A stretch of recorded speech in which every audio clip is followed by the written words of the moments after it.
a rock to our left, so. Copy. U.S. Coast Guard rescue swimmer Brian Noties drops down to assist two teenage boys stuck at the infamous God's Thumb at Rhodes End Point in Lincoln City as Pilot Lieutenant Dan Younghans holds the chopper steady in high winds. We walked our rescue swimmer up the cliff, up a ridge, until we were directly over top, and then he was able to attach our rescue device to him, to each survivor, and then bring them up to the helicopter. A Lincoln City Fire and Rescue captain already helping the boys when the chopper arrives. Made it almost to the top. They were about 30 to 40 feet from the top, where they were no longer able to go up, and they didn't feel safe coming back down. Is at the survivor, getting the quick strap on, copy.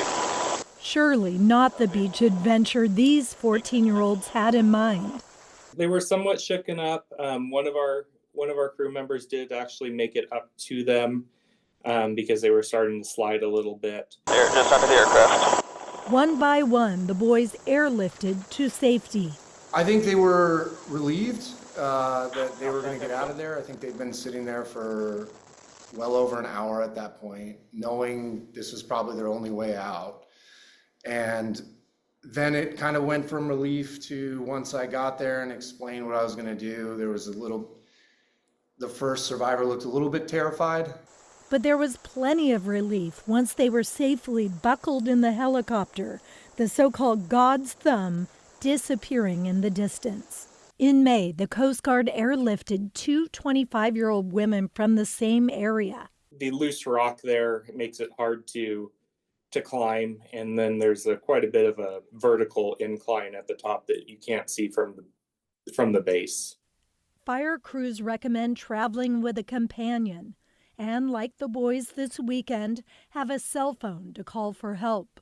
Check local trail conditions, wear proper hiking shoes, and heed warning signs. And with this spot seeing 6 rescues in 3 years, they're tips we can all learn from. And it's very easy to find yourself in a situation where you got up, but you can't get down.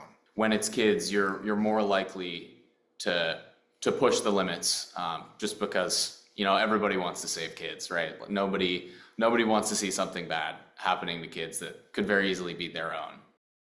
We talked to folks at Explore Lincoln City, a tourism group, who mentioned there is a trail just south of Rhodes End Point called the Knoll, which offers very similar views to God's Thumb, and they recommend visitors stick to that trail. David, Christine. Appreciate it, Libby. Thank goodness for the Coast Guard and first responders like that. Thanks so much.